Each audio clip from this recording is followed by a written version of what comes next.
Welcome to Kopi Time, a podcast series on markets and economies from DVS Group Research. I'm Taimur Beg, Chief Economist, welcoming you to our 172nd episode. Today, we will talk about India, for which we have Dr. Shekhar Aiyar joining us from New Delhi. Shekhar heads, by that I mean he's the director and CEO of ICRIER. ICRIER stands for Indian Council for the Research of International Economic Relations, and Shekhar's Institute does much more than that, as you will find out. But this is not Shekhar's first time at Kopi Time. He was here with us about a year and a half ago to talk about geoeconomic fragmentation back in episode 130. If you haven't listened to that, I think it's a must listen. I know a lot of people had very, very good feedback about that conversation. Shekhar Aiyar, welcome back to Kopi Time. Thank you, Timur. Thank you for having me back. It's always nice to be invited back for something the second time. It leaves you with the illusion that you did something properly the first time around. And congratulations on reaching 170 episodes. That's amazing. Thanks, Shekhar. I think what it says is that we had tasks incomplete. You cover so many things in your research. On that conversation, we basically talked about global economic fragmentary forces at play around trade war. I think we covered that very well, but we didn't really touch on India. And now your work focus is largely around that. So let's begin with a fairly general discussion on India, after which I'd like to get into some specific issues. But in general, your view of the Indian economy, what's going right for the economy right now? Okay, thank you, Timur. So, look, India is the world's fastest growing major economy. We have been the fastest growing major economy for 3 years in a row. It looks like economic growth for the past fiscal year is going to come in at 7.4%, stronger than most analysts were expecting and excellent by practically any standard. There have been several structural reforms recently, such as rationalizing the goods and services tax, implementing an inflation targeting framework, and expanding the digital public infrastructure, which should lay the foundations for greater than 7% growth for the foreseeable future. And I think we could go into double digits if the reform momentum accelerates, on which more later. So there's a lot of good stuff happening. Let me start with that, and then we can get to the not so good stuff perhaps in the next question. So that's one thing. Secondly, this very good growth record is not coming at the expense of macroeconomic stability. Quite the contrary. Fiscal, monetary, and financial sector policies have generally been very prudent. Inflation is subdued. The current account deficit is contained. The real effective exchange rate looks like it's broadly in line with fundamentals. Some models say that we are slightly undervalued. Some models say that we're slightly overvalued. The public debt to GDP ratio is coming down. However, there's been an enormous amount of public infrastructure spending in recent years. So just in the last 10 years, the length of the highway network has more than doubled. The number of airports has tripled. The cargo capacity of ports and railways has increased by 60 to 70%. Electrification has reached most villages in India. About 90% of Indian adults now have bank accounts, which is something which would have been unimaginable at the turn of the century. Moreover, these bank accounts are now linked to people's digital identities, linking them up with a slew of government services. These are transformative investments for the future. Fourth, and somewhat paradoxically, given the currently turbulent climate of global trade, India finds itself almost by accident in a sweet spot. To all those countries that are looking for a China plus one strategy, you have to now add all those countries that are seeking to reduce their dependence on the USA. The FTA with the EU has been under negotiation since 2007. It's hardly a coincidence that it finally came to fruition during a period of US reciprocal tariffs and blustering threats to annex Greenland. Many countries are keen to strengthen trade and investment links with a stable democratic country that is not closely identified with any distinct geopolitical group like the Western Bloc or the Chinese bloc. Finally, and I think most important of all, there has been astonishing progress on poverty reduction over the last few decades. I don't want to get into the very latest numbers and controversies about how exactly poverty is measured, but rather I'd like to step back a little and look at the long arc of progress. In fact, in my view, the achievement of India and China in reducing poverty since economic liberalization in both countries began in the 70s and 80s respectively That must count as one of the most sweeping and dramatic improvements in human welfare of all time. Since 1983, to put this in context, the proportion of the global poor has fallen by about 1.3 billion people. China and India together have accounted for 85% of that reduction. So lots of very good things happening in the Indian economy. By any standards, the performance in the areas that I've outlined has been excellent. Shekhar, I want to talk to you about some of the not so great aspects of the Indian economy. Surely not everything is perfect. But before I go there, I want to ask you one follow-up question. You mentioned the GDP statistic. You talked a little bit about the poverty statistics. By and large, the data that we're getting out of India, can we sort of, run with them without much scrutiny? Is it good quality data or not so good quality data? Look, I think data will always need to be scrutinized. That's true not just in India and other emerging markets, but also in Western countries. I think in India, we've got a pretty good track record with data. Sometimes you have different sources, for example, consumption surveys giving you somewhat different results from national income statistics. I mean, this is to be expected, but generally speaking, I don't think that there's any kind of generalized problem with data. I think there are various technical issues which are being resolved, and hopefully the quality of data will improve over time. But nothing that I say in this podcast is going to depend on any precise measurement controversy that is current. Very good. All right, so strong growth performance over a long horizon, good progress in poverty reduction, foundations for stronger growth may well be in place. What are the caveats?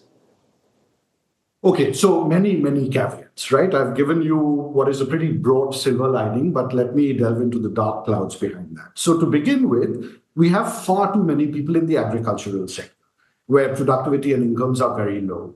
If you look at agriculture and allied activities, they absorb almost half of India's labor force, but contribute a mere 16% to GDP. We have not achieved the kind of rural-urban migration that countries like China have, which is essential towards moving towards a Viksit Bharat. So just to put this in context, China went from 18% of the population living in cities in 1976, before Deng Xiaoping began his reforms, to 65% today. So that's about two-thirds. In India, the urbanization rate is only 35%, or about one-third. So there's an enormous amount of structural transformation that is yet to happen and shows very little signs of happening right now. For this to happen, we need, good policies both in rural areas and in urban areas. On the rural side, we need to make it much easier to consolidate land holdings and convert land from, growing staples to either industrial use or at least to growing cash crops. The average Indian farm comprises 1.08 hectares. This is compared to 187 hectares in the United States. In India, the average size of a herd for a dairy farmer is 2 to 3 animals. In the US, it numbers hundreds. So without the kind of economies of scale that you would get from larger land holdings, it is essentially impossible to scale, to mechanize, and to modernize. Shruti Rajagopalan and her colleagues have recently written a fantastic paper describing just how difficult land acquisition in India is. So, they cover 20 states and kind of go with a fine-tooth comb through all the policies that govern land acquisition. They find that the procedure for change of land use alone rests on more than 50 primary statutes, read together with hundreds of government orders implemented through over 70 different offices. In the states that they cover, the procedure for the change of land use rests, it needs a landowner to navigate 6 to 8 distinct bureaucratic stages, often with their own conflicting timelines. And in some cases, there is actually no way to move from a low productivity use of land to a high productivity use of land. And I love their example of Kerala. So in Kerala, imagine a farmer who's got a waterlogged paddy field. And the farmer has learned that, maybe I should grow rubber. Rubber trees don't require too much care. You get steady incomes. So in any normal functioning market economy, he would drain the field, raise the soil level, and plant rubber saplings. In Kerala, this is a criminal act.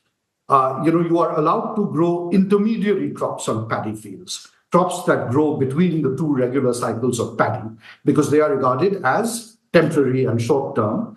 But you cannot actually change to some other crops without changing the character of the land, which would then lose its wetland nature. And this, sort of unauthorized conversion of land is subject to up to 2 years imprisonment. Now, some states like Andhra Pradesh and Telangana have made progress, so it's not impossible, but there's a lot of work to be done. On the other side of the ledger, you need a lot of work in cities. So currently, our cities don't have the absorptive capacity that would be needed to absorb the kind of rural-urban migration I'm talking about. This is particularly true of Tier 2 and Tier 3 cities, which need to have much better infrastructure and need to expand greatly over time. But that said, even our Tier 1 cities need a lot of work. I'm currently living in Delhi and have been for a few months. And as you and I both know, the kind of pollution levels you get in Delhi in winter is absolutely dystopian. So there's a lot of work to be done on the rural side. There's a lot of work to be done on the urban side. Secondly, let me come to entrepreneurship, which still remains very shackled by an overzealous and habitually suspicious regulatory state.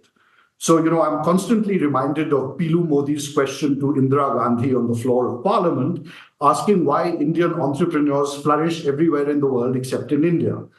Now, that criticism has lost a bit of its bite recently, to be fair, but doing business in India is still not for the faint-hearted. This is reflected, for example, I talked a few minutes ago about the enormous ramp up in public infrastructure spending. Now, public infrastructure spending, in theory, should be crowding in private investment because private investment is complementary to public investment. If you look at the private investment numbers in India, it remains very anemic. Why isn't it happening? Manish Sabharwal talks about regulatory cholesterol.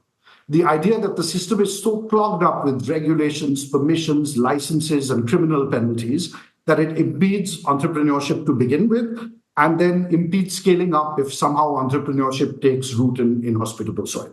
So he and his team have documented that a typical firm is required to comply with provisions under 1,500 acts, fulfill more than 69,000 compliances, and complete more than 6,000 filings at the central, state, and local government levels. Every year, these regulations undergo 9,000 updates, and in order to keep track of them, a firm would have to navigate 3,000 government websites. Okay, a lot of numbers. I think from those numbers, it's easy for you to see, first, that not even the biggest and most morally upright enterprise can possibly be in full compliance with the regulatory landscape. And second, why small firms who don't have access to an army of lawyers are differentially burdened. Third, there is nowhere in the world, I think, which better illustrates the maxim that justice delayed is justice denied.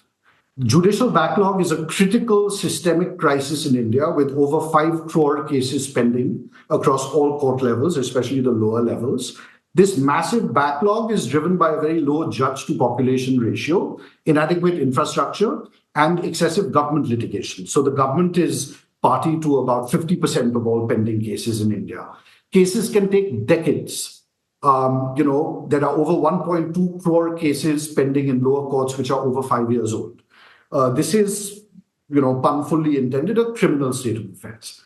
And then let me make one final point, which is that we tend to be, or at least the Indian government tends to be instinctually inward-looking, and that constrains our development opportunities. So while our tariff rates have been going down, and there have recently been a flurry of FTAs, which I'm sure we'll talk about in due course, our tariffs remain among the highest in the world, and our tariff regime one of the most complex. Non-tariff barriers are an even bigger impediment. It takes an average Indian manufacturer 30 days to obtain clearance for an import. Compare this with 12 days for the average G20 country and 9 days for the universe of emerging markets. This is clearly a state of affairs that needs radical reform. We also score plenty of self-goals when it comes to FDI, which is a very well-proven vehicle for technology transfer and integrating with global supply chains. One famous example here is Vodafone, who were hit with a retrospective tax assessment under which the Indian government sought to claim taxes on a transaction based on a law which was enacted 5 years after the transaction in question. Now, ultimately, Vodafone won its case in international arbitration, and the Indian government refunded the tax claim to them. But the episode, I think, is very illustrative of the kind of mindset that needs to change. We need to be rolling out the red carpet for trade and international investment, not seeking out ever more Byzantine methods to discourage these things. Very good. Shekhar, since I want to spend the rest of the conversation discussing fiscal policy, exchange rate, as well as trade, let me squeeze in a couple of structural questions related to the things that you talked about. One would be related to labor market policy. But first, I want to talk to you about the role of technological innovation. So you've talked about structural impediments from regulation on agriculture sector, on entrepreneurship, and so on. And I appreciate that very much. But as you and I have sort of studied and seen in practice during the course of our career, that the total factor productivity increase is the key for long-term sustained uplift and growth, and that has to come from some degree of technological innovation and value added. What is the state of affairs of that in India? Well, so again, I think it's a bit like the curate's egg. It's good in parts. There's a lot of dynamism, I think, in terms of Indian entrepreneurship. And as Pilu Modi said, you see this everywhere in the world except perhaps in India. But that's not entirely true, because in India too, I think there are a million mutinies going on. And there is very good work, especially on the digital side. I've already talked about the fact that almost every adult Indian has now got a bank account. These bank accounts are linked with digital identities. Lots of government clearances and paperwork can now take place virtually. A lot of permissions have been abolished. A lot of stuff that used to come through the public distribution system in kind now takes place directly through cash transfers. But there's still a long way to go in terms of unleashing the dynamism of the manufacturing sector. Let me come to the labor codes, because you specifically asked about them, right? So there's recently been a very long-awaited notification of the labor codes. This consolidates 29 acts into 4, removing many provisions that used to criminalize minor infractions of paperwork, getting rid of many rules that encouraged corruption, like mandatory physical records, multiple licensing requirements, and the power to arbitrarily reopen past cases. The labor codes also remove many very dated restrictions on women's labor force participation. Like earlier, it was very difficult for women to work night shifts in various places. A lot of those regulations have been rationalized. Social security has been expanded to gig workers. Now, in India, labor is on the so-called concurrent list, which means that it is legislated both at the central and the state level. The ball is now in states' courts, and states have made differential progress. But if states are able to take advantage of the opportunity offered by the codification of the labor laws, then we could see a huge increase in both manufacturing and services employment opportunities. That would be great. Shekhar, I was speaking to an Indian entrepreneur recently who has textile investments both in India as well as in neighboring economies. And he said to me that on a scale of 1 to 10, if he were to rate his own country's, India's market flexibility, he would give that a 3, while a certain neighboring economy, a textile exporting powerhouse, it'll be a 9 in terms of easiness. So that was, illustrative for me, because a practitioner who has businesses in both countries is telling me this. But I take away the silver lining from what you just said, which is if the states do make progress in the near term in adopting some of the labor market liberalization that have been implemented at the central level, fingers crossed, maybe that's the Rubicon we need to pass, and it just might be just around the corner. Yeah, let's hope so. And certainly the story of your entrepreneuring is very true to me. Shekhar, it's budget season. I'm sure you've had your fill of budget-related discussions, and I want to take advantage of some of those things you've been talking about. Maybe two-part question. First part, just the budget in terms of fiscal transparency and debt dynamics. Where do you see the fiscal stance?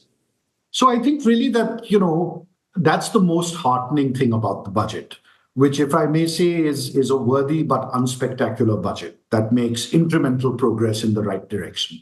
So the nice thing is that fiscal consolidation is continuing. The fiscal deficit in the last fiscal year was down to 4.4%. Just a couple of years ago, it was 6.4%. So there's been very good progress. Now, for the next year, there's only a marginal fiscal consolidation plan to 4.3%. But this is occurring despite a big ramp up in capital expenditure. Okay, so the capital expenditure is very high at 12.2 lakh crores.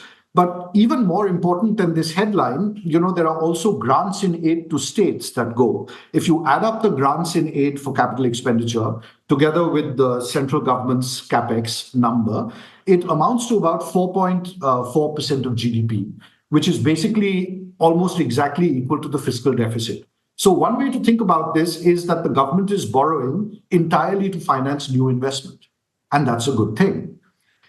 What about debt dynamics? Well, Sajid Chinoy of JP Morgan has done some interesting R minus G calculations, suggesting that perhaps the most important number here is just nominal growth. So, the government's goal is to achieve 50% debt to GDP ratio by fiscal year 2031. Currently, we're at about 55-56%. Now, he calculates that in order to get to 50%, the center will need to reduce the fiscal deficit to 3.6% of GDP with a 10% nominal rate of GDP growth. However, if the rate of growth is just 1 percentage point lower at 9%, then the fiscal consolidation will need to be 3%. So clearly high growth is a very important element of the debt reduction strategy. Another wild card I should mention here, which Dr. Kavita Rao has been emphasizing, is that India is soon going to have a rebased GDP series. And when that happens, that may throw all these things I've said about debt dynamics out of the window. So, for example, if nominal GDP happens to be 10% lower in the rebased series, that means that the corresponding fiscal effort to reach government goals will need to be much higher. Shekhar, we have seen this in the past. I think it was a decade ago when nominal GDP was revised up substantially and debt dynamic improved, but it also came at the expense of the revenue ratios falling substantially. So, no free lunch, right? On one hand, debt dynamic improves, but then revenue ratio for India, which already is pretty anemic, looks worse despite the heroic advancements in the receipts around GST. No, absolutely. So there's a lot of uncertainty about that. And then the other thing that I should mention is that so far I've only talked about the center, where the performance has been good and the fiscal consolidation has been steady and gradual. In the states, it's the other way around. So it looks as if there's a monotonic increase in the debt to GDP ratio in states. The states are quite heterogeneous. Some are less responsible than others. And ultimately, what's happening at the state level could undo or offset whatever good things are happening at the central level. And in this context, let me also mention something which people have it's kind of slipped under the radar a bit because it happened at the same time as the budget and the FTAs. And this is the long-awaited report of the 16th Finance Commission. And what it does several good things, like, it wraps the states' knuckles in terms of the unconditional transfers that they are making. It urges them to cease off-budget financing and bring everything above the line. But one thing that I wanted to highlight is that when you have a formula to allocate central revenue to the states, and in the old system, there was a 2.5% weight on tax revenue efforts at the state level. So you were rewarded for, better tax receipts. That has now been removed. So It's now zero. So I worry that this will disincentivize tax efforts precisely at the time that it's needed most. I guess, perhaps I'm worrying too much about it. 2.5% was never a very big weight. And some fiscal experts have told me that states never took that seriously when they were sort of endogenizing their decision. But anyway, this is just a long way of saying that you have to watch what's happening in the states when you're thinking about the debt situation and debt dynamics in India. Very good. Okay, so the second part of the fiscal question is related to sectoral focus. We began this discussion by talking about agriculture and how productivity has been poor there. So does the budget do anything heroic in terms of tackling those issues in the agriculture sector? Look, agriculture, let me put it this way. We have in ICRIER, my organization, perhaps the preeminent agricultural economist in India, Dr. Ashok Gulati. And, he has done some work comparing the returns on the fertilizer subsidy to the returns on agricultural research and development. And the numbers are striking. For 1 rupee spent on the fertilizer subsidy, there is a return of 88 paise in terms of output. For 1 rupee spent on agricultural R&D, the return is 11 rupees. Wow. For every million rupees spent on the fertilizer subsidy, an estimated 26 people are lifted out of poverty. whereas the corresponding figure for agricultural R&D is 328 people. These are differences of an order of magnitude, right? A factor greater than 10. And yet, when you look at the budget, there is this complete persistent imbalance between the amount we spend on the fertilizer subsidy, which in the current budget is 1.7 lakh crores, versus what is spent on R&D expenditure, which in the current budget is 0.1 lakh crores. So this is a big opportunity missed. I think, it's certainly true that it's politically difficult to make reforms to the fertilizer subsidy, but there is never a better time to have done it than a time when growth is rapid and the macroeconomy is stable. I think there was an opportunity missed. That said, let me also say that I think maybe people expect too much out of the budget. The budget is one day of the year, and there are 364 other days of the year when unspectacular reforms should be proceeding apace. So my hope is that what's happening off budget is actually more important than what's happening on budget. Sure, but at the same time, it seems to me that the shiny part of the Indian economy where the authorities have a lot of focus is manufacturing and not agriculture. That is grabbing all the headlines. So let's talk a little bit about what the budget did for the manufacturing sector.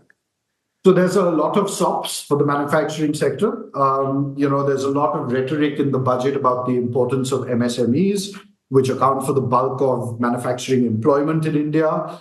And there are certainly some good initiatives there, in particular in terms of increasing access to finance for some of these small and medium firms, which may not have the kind of collateral or credit histories which are very easy to deal with in the banking system. And in particular, what the government has done is it's linked government procurement with a trade receivables discounting system or TREDS for MSMEs. I know that sounds like geek speak, but it's actually quite important to ensure that MSME suppliers are paid on time and that they can use government orders to procure credit. So that's great.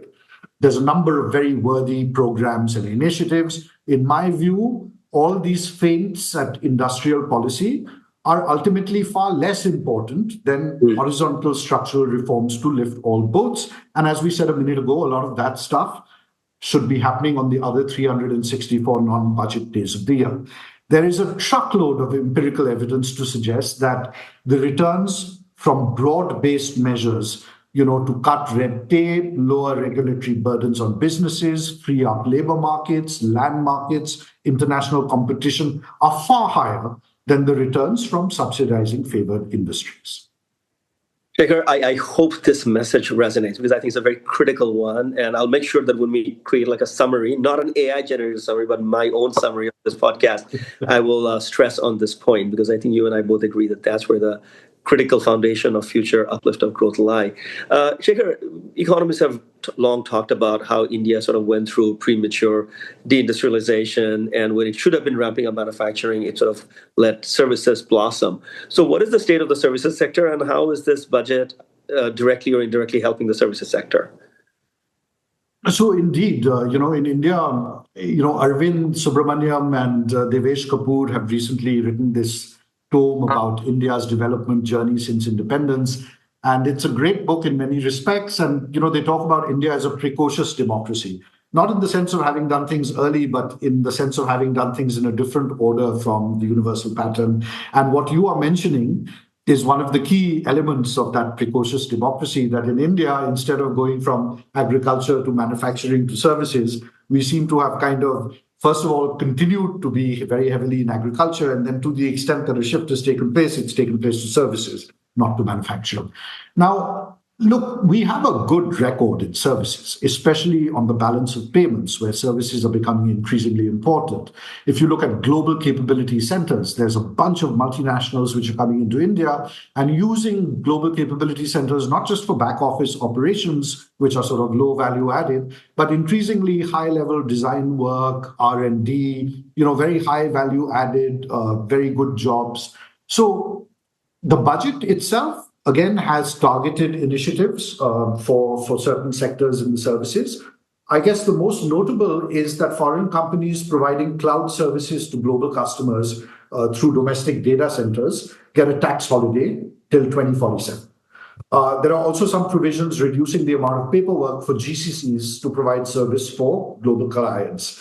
And these are both excellent measures, both given the increasing importance of the digital economy and more generally the role of service-led exports, which, as I said, is becoming a very critical part of our balance of payments. But that said, the same fundamental point that I made about manufacturing also applies to services. So general reforms to ease entrepreneurship and job creation across the board, in my view, are much more important than industry-specific SOPs. So to take, we were just talking about labor codes notification. State-level implementation of the new labor codes is of much greater importance to the services sector than anything in this budget. Very good. So I fully agree with you that a lot of these reforms, whether they happen at the grassroots level through the states, is perhaps more critical than the big announcements on budget day and the discussions the weeks after. So the other 364 days are critical. Shekhar, you have written extensively over the course of your career on geoeconomic fragmentation, especially the last few years. Put that thesis that you have, that how sort of these forces of fragmentation is sort of ruinous for trade and commerce, and by extension, sort of, ruining growth potential or profitability potential. Contextualize all of those things that you have been sort of working on with the recent trade deals that India has been embarking upon, whether it is EU or UK, or for that matter, the deal with the US. Okay, so, very encouraging developments. Let me start with the EU FTA. Okay, so I think here the critical thing is that for years, our competitors, countries like Bangladesh and Vietnam, have enjoyed preferential access to the European market that India has lacked. And these are precisely in the kind of labor-intensive sectors which we want to build up and become like a jobs factory for India, sectors like apparel and footwear. Now, earlier on, countries like Bangladesh and Vietnam had something like a 10 to 17% tariff advantage over India, depending on which line you were talking about precisely. That playing field, according to the EU-India FTA, has been leveled. So this offers Indian producers a tremendous opportunity in precisely the kind of jobs-rich manufacturing jobs that we would like to get developing. My colleague Soumitra Chatterjee at Johns Hopkins has done some calculations where what he does is he looks at countries' market share in Europe for low-skilled manufacturing goods relative to their labor endowments. And the results are very interesting. So Vietnam and Bangladesh are exporting, their export share in the EU is about equal to their potential, given given their labor force characteristics. China exports 18% to 20% more than suggested by its labor force characteristics. India exports about 18% less, giving us a headroom of about 160 billion, which we should be able to achieve simply by living up to our potential, not even overshooting, but simply meeting the potential that we already have. So the opportunity is large and obvious, but at this stage, it's only an opportunity, right? We'll need to do a lot of other things right in order to realize the full potential of this and other FTAs. And here, I guess I'm repeating myself, but remember that imports are the lifeblood of exports. To develop into an export powerhouse, we must ensure easy and cheap access to high-quality inputs from all around the world, and yet our import regime is among the world's most complex and burdensome. Consider for a minute the UK FTA, okay?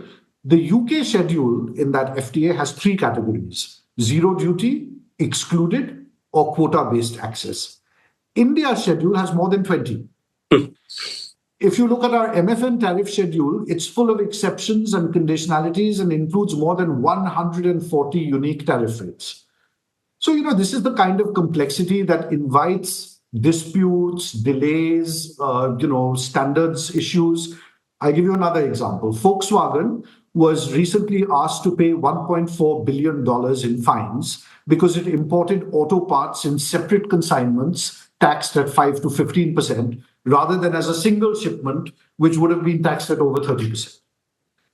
So, from the firm's perspective, this is very intelligent and rational tariff design. From the authorities' perspective, it's tax evasion. Either way, the problem is that complexity damages credibility. And, if we learn this lesson with the goods and services tax, which was recently rationalized, There is no reason why we cannot apply the same logic to tariffs and seek to radically, simplify our tariff. The whole system, it needs to be rationalized and simplified, quite apart from the fact that the level needs to be brought. We should take advantage of all these free trade deals that we are signing to do these things which we should have been doing anyway. Shekhar, a little differentiation between sort of the tone of the EU-India deal and the US-India deal. EU clearly wants its companies to have greater access to Indian markets, but at the same time, they're making a bunch of carrots available for India, not just on trade, but also on immigration. The US is doing very little of that, and the tone is, of course, far more blustery and confrontational. How do you see the India-US trade relationship going forward, given the announcements and the sort of details that we've seen so far? Well, I think that's the rub of the matter. We haven't really seen any. There's much more uncertainty about the US FTA. There's much less information. On the EU FTA, we have a good idea of what the final agreement is going to look like.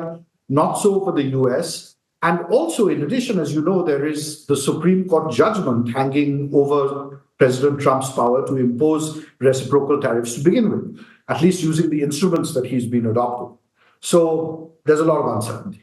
But look, in principle, to the extent that the reciprocal tariff of 50% has been reduced to 18%, that's much better. And again, it means that the playing field has been leveled with Vietnam and Bangladesh in labor-intensive sectors. If you look at the joint statement issued by the US and India, it also specifically mentions many industries which are important to India, like pharmaceuticals and gems. So, that's the good part. The agreement also commits India to lowering a number of non-tariff barriers, like import licensing and redundant testing requirements. While this may be viewed as a concession that India is making to the US, in my view, it's fantastic and we should have been doing it anyway, so we should very much welcome that concession made to the US.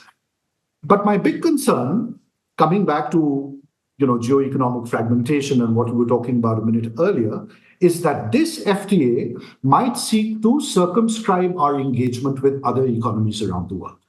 So, there's already been a lot of reporting on Russian oil. So President Trump initially posted that India has committed to stop buying Russian oil. Now, there's no mention of that in the joint statement, and India has not made any such commitment publicly.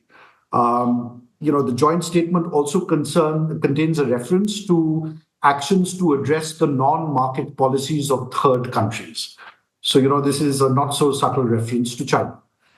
In my view, we should strive to maintain our freedom of action vis-à-vis Russia, China, and every other country in the world, and not let ourselves become subject to coercion or pressure from one particular country which wants an exclusive relationship.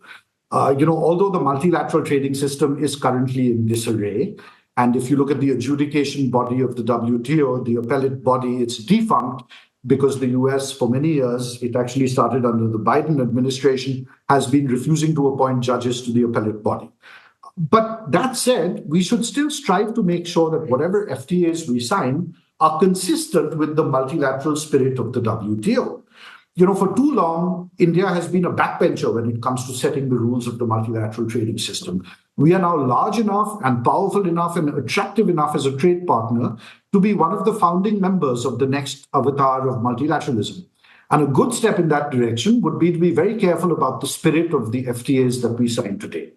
So in my view, close partnership with any given trading partner is always welcome, but not any action that seeks to put us in a particular camp and restrict our dealings with rival camps. I've already spoken to you last time about the kind of calculations that various economists have done on the costs of geoeconomic fragmentation. And, they remain as large as they were when we last talked. So we should make every effort to avoid it. Absolutely. Shekhar, I'll give you one example, that may not be seen very clearly from the Indian side, but when one looks at the India-US and Bangladesh-US trade deals side by side, one sees some jeopardy that could befall Indian exporters. I'll give you an example. The US will allow duty-free exports of textile from Bangladesh into the US, provided Bangladesh imports US cotton. Where does Bangladesh import cotton from now? India. So as you can see, these sort of third market spillovers and sort of forcing one country to deal with another country, but at the same time having other implications. I find quite disturbing and really sort of infringes on countries' sovereignty. And Bangladesh should be free to import cotton from whoever they want. But in this case, to get access to the US, it has to be US cotton. Yeah, I couldn't agree more. That's a great illustration of the point I was trying to make. Yeah, absolutely. Shekhar, one conjunctural discussion, because trade-related discussions are just not about tariffs, it's about competitiveness, and one aspect about competitiveness is the currency. We are having this discussion in the first quarter of 2026. The year of 2025, when the Indian economy was doing pretty well, but the rupee was fairly lackluster and has faced some degree of volatility in recent months. So we've talked about rather big structural issues, but I just want to focus on the rupee for a second, if I may. What's your sense? Look, we should not be worrying about the level of the rupee, right? We should let it float. And in fact, it's very heartening to see the RBI governor recently coming out and stating in no uncertain terms that the central bank does not target a particular value for the exchange rate. I think that's bang on. So it's very important not to conflate, as some people do, a strong rupee with a strong economy. So the exchange rate acts as a shock absorber. It allows adjustments to occur along this essentially monetary margin rather than much more painful adjustments in the real economy. The other thing to remember is that inflation in India, because we are an emerging market, is structurally higher than that in many of our advanced country trade partners. So it's only natural for some depreciation to occur naturally. This is simply, what we learned in grad school as the uncovered interest rate parity. To give you one example, consider our exchange rate against China. Although the rupee has depreciated in nominal terms against the renminbi by about 15% since the pandemic, China is currently undergoing deflation as a result of weak demand and the fallout from the property sector. So if you look at real effective terms, the rupee has in fact appreciated against the renminbi by about 10% since the pandemic. So seeking to further strengthen the rupee for whatever misplaced notions of national pride one might have would artificially support Chinese exports to India at a time when there is already some unease about the bilateral deficit with China. So that's just one example. There are many more, but the general principle is we should strive to keep the level of the rupee kind of separate from other policy discussions that we have and allow it to act as a natural shock absorber. Very, very well said, Shekhar. Last April, I was in Washington, D.C. during the IIF meetings, and the Treasury Secretary, Scott Bessent, talked about what he thought was a right dollar policy. As you know, U.S. government in the past, the Treasury Secretaries have always sort of advocated a strong dollar policy. But in this current administration, there are some voices which sort of are going for a weak dollar policy. So Bessent's point, I think, was a good middle ground. He said that to him, strong dollar means the U.S. economy remains attractive and U.S. dollar assets are attractive for foreign investors. So I think same thing with India. As long as India is an attractive investment destination, both for Indian corporates as well as foreign corporates, I think the level of the rupee should be just left to the market's device. Investors will figure that out on their own. Okay, so through this conversation, a few times we have brought up the word China. And, the China story, in my view, and I think you concur with me, is an absolutely fascinating one. The country is sort of going through a huge sort of tech-led growth path, whereas even till very recent past, it was the old school cheap manufacturing, scaling up and so on. So as China sort of shifts from producing large-scale goods in the manufacturing medium and low-end sector to move up the higher end of the technological ladder, what should India's strategy be vis-a-vis China? We should seek to engage. First on geo-economic grounds, we need to seek diversification. So if you look at our trade with China, it's very small compared to other parts of the world. We should seek to increase it. Secondly, China has got lots of stuff that we will really need, including for our green transition. And more broadly, just kind of stepping away from the conjuncture, I think that the 21st century has the potential to be the century of the two Asian giants, China and India. So we should seek every opportunity to deepen our relationship with them, of course, subject to security considerations. My ICRIER colleagues, Nisha Taneja and Sanjana Joshi, have recently written an excellent policy brief about how best to engage with China, which outlines several strategies. And an interesting thing they say, so you're aware, of course, that we have an enormous bilateral deficit with China, and this causes a lot of heartburn among our policymakers.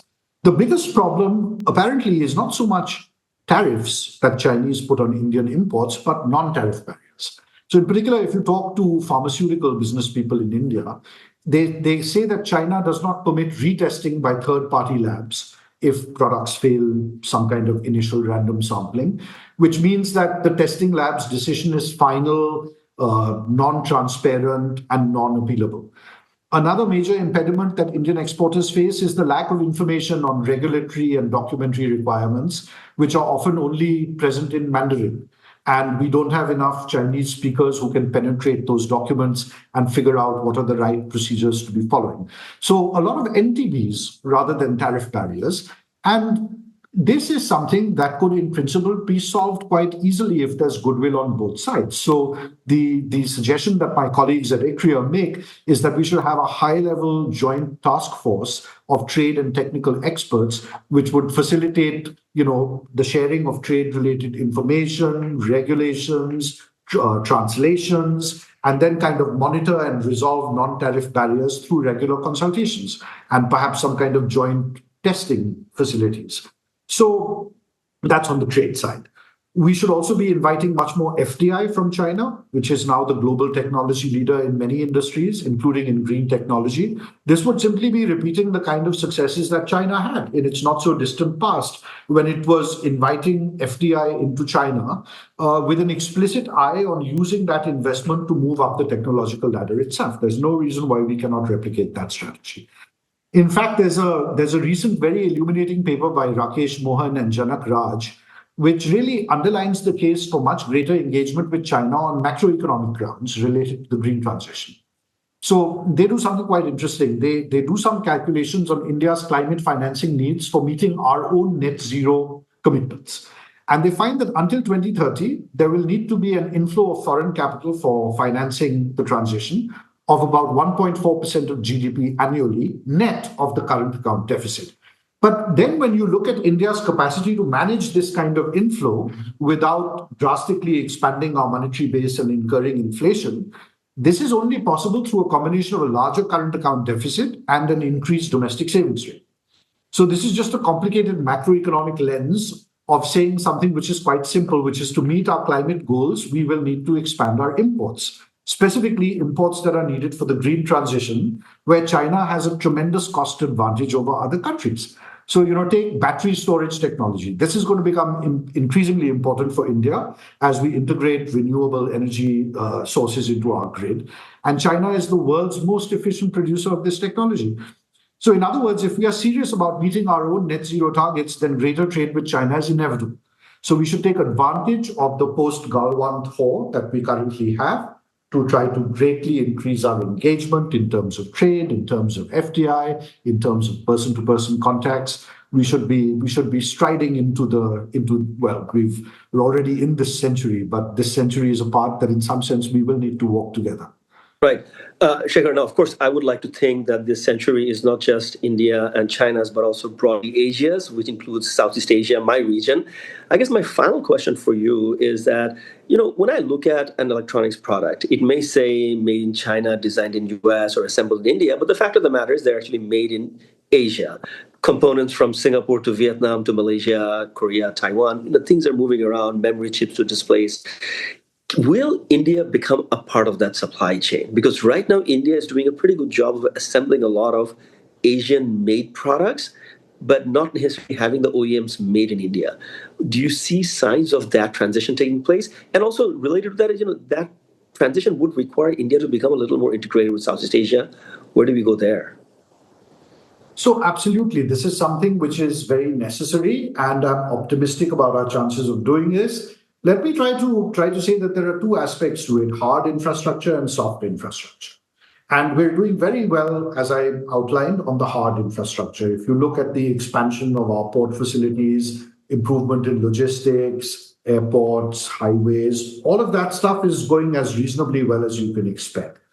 What's lagging is the soft infrastructure, the labor laws, the land acquisition laws, the kind of regulations that are stifling entrepreneurship, the predictability of the tax systems, quality control orders that come suddenly and are sort of disguised as a quality control measure, but are really kind of responses to vested interests complaining about one particular import or the other. These are the kinds of things that fundamentally need to be fixed. They are not easy to fix. They are perhaps less visible than the hard infrastructure projects, so it's more difficult to get political credit for progress in this area. But there is progress being made in this area. The labor codes have been notified. There is a Jan Vishwas bill which is in the works, which is precisely going to look into a lot of these deregulatory and simplification aspects that I've been talking about, which I think are very important. And once you've got the hard infrastructure and the soft infrastructure working in tandem, then I think it would be much easier for India to integrate into these Southeast Asian supply chains. We actually have a cost advantage in terms of labor, so there's no reason why we should not be part of these chains. It is other things that are holding us back, and I'm optimistic that these shackles which were holding us back are gradually being unshackled. I share your optimism, Shekhar. Thank you so much for your time and insights. Thank you very much, Taimur. Great pleasure. Thank you for having me on again. Great to have you, sir. I'd like to thank our listeners for listening in as well. Kopi Time was produced by Ken Delbridge at Splice Studio. Daisy Sharma and Violet Lee provided additional assistance. All 172 episodes of the podcast are available on Apple, Spotify, and YouTube. It is for information only and does not constitute any trade advice. As for our research publications and webinars, you can find them all by Googling DBS Research Library. Have a great day.